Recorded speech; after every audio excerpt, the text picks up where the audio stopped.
Tonight, pushback over state prisons as the governor tries to solidify a campaign promise while corrections officials argue over prison space. Thanks for watching. I'm Rolly Hoyt. And I'm Faith Wooder. There's now some back and forth between the administration and the Independent Board of Corrections on how many beds can or should be added. THV 11 Sarah Horbakowitz breaks it all down for us tonight. Yeah, Faith, back in April, Governor Sarah Huckabee Sanders signed the Protect Arkansas Act, a centerpiece of the law, a new 3,000-bed prison. But with that facility still years away, the state is scrambling to find space anywhere it can. Corrections Secretary Joe Porfiry wants more than 600 new beds right now to help with current overcrowding. But the Board of Corrections says they can't tell how he's going to find that space or the staff, leaving a lot of people connected to the system confused and concerned.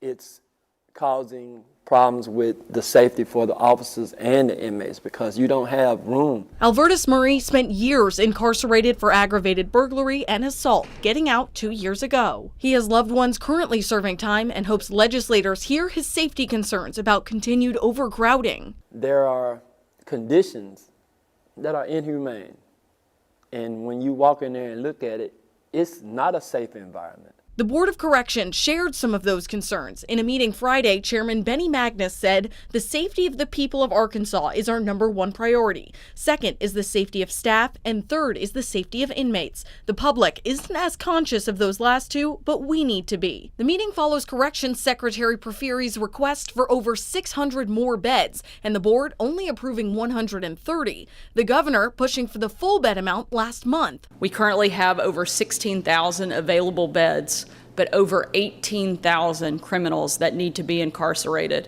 In a statement to THV 11, a spokesperson for the governor sharing in part, the Board of Corrections had plenty of time to do the right thing but chose not to act. So the governor and secretary, who has the authority to open certain bed space, are going to do everything in their power to keep Arkansans safe. But staffing shortages persist. In a meeting with lawmakers earlier this month, the Department of Corrections says they're 60% staffed. Yes, sir. We are short-staffed, but we are working to correct that issue. While Porfiry continues to push for the full 622 beds, the Board of Corrections has been resistant but approved over 100 more. Meanwhile, those with direct ties to prisoners hope for a safe outcome. You're speaking about the concerns, but you have never, ever been there.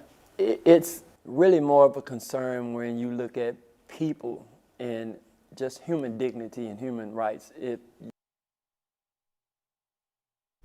According to the Department of Corrections, right now across the state, 1,900 inmates are being housed in county jails due to a lack of capacity in state prisons.